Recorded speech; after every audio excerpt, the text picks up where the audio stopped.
G'day guys, so this is week 2 of the build. I did it a bit differently this time. I went out and shot all the footage, and now I'm going to actually do a voiceover back in my office.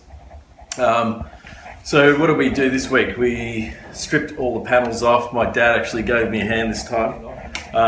So front guards, nose guard, doors, assessed all the rust in the doors. The doors have got a lot of rust in them, as you'll see. What else? Bit of the tailgate. Started stripping that back as there's a lot of bog in it. So essentially got everything off, and next week I'm going to start stripping the paint off those panels to see how much bog is actually on the car, and I think that's where I'll really go one way or the other. It could be a lot of work or it could be a little bit of work. So anyway, let's get into it.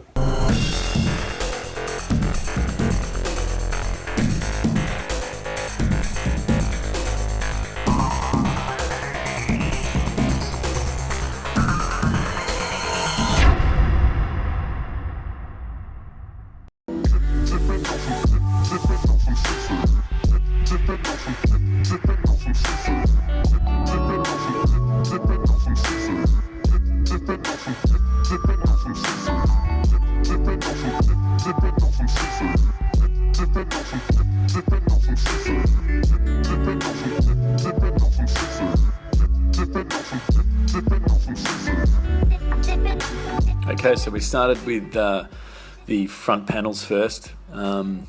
Just started taking off all the mud flaps. Then we had to get in, and there was about 4 or 5 big bolts that you had to get in right underneath each panel, which is really hard to get to. A couple at the front, and then there was one actually inside the car. They had to pull off the foot panel, and they're inside. There's 3 bolts inside there that you have to put your arm right up to get. This was the gas system, so we was trying to figure out the best way to record that so we can put it back on once we remove those panels. Just pushing the Ute back and forward so that we could get access to those bolts.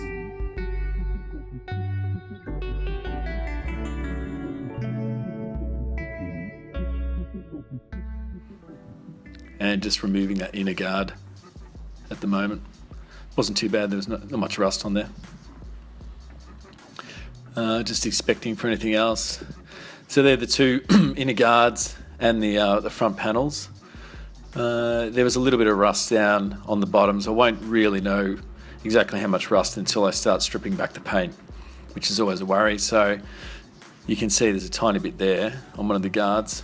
Either way, it's not going to be a big fix. You can get a repair patch from Rare Spares or Kingswood Country, or Resto Country as it's now called. You can see it's actually folded the lip back from where those wheels were.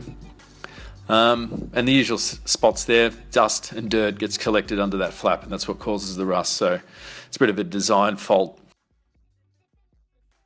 So I was just tapping it out there. I'll get back into that with a wire brush, etc. next week.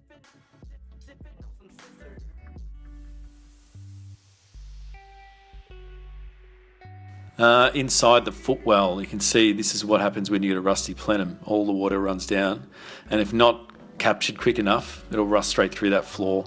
I mean, that's pretty deep surface rust, but it is surface rust. The carpet's stuffed, so I'll have to replace all that. And you can see it's sort of worked its way up. I think once I get an angle grinder and a wire brush and a stripping disc to this, it'll come out. This was actually air conditioning, aftermarket air conditioning unit, and you can see it's absolutely jammed with leaves. So I'm going to actually take this out. I don't use the aircon. I'll put the window down.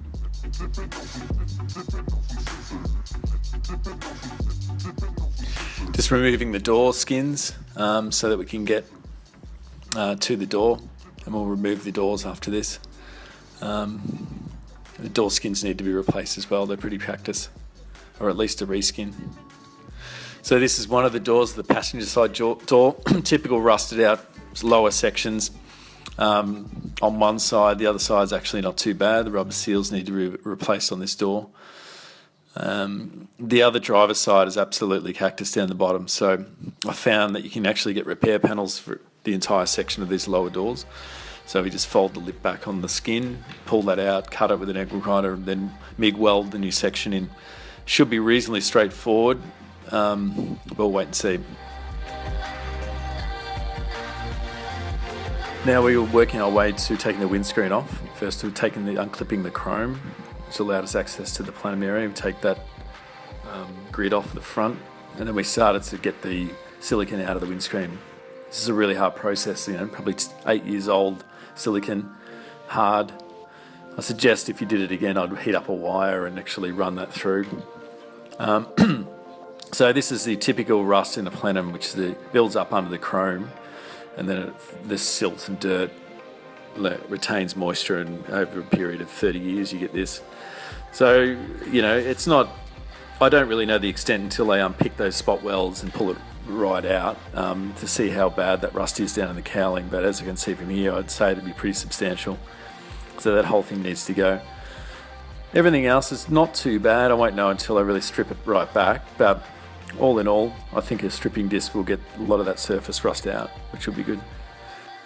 Well, there you go. That was about 4 or 5 hours work. We managed to get all the panels off, and next week we'll start stripping back the paint. Until then.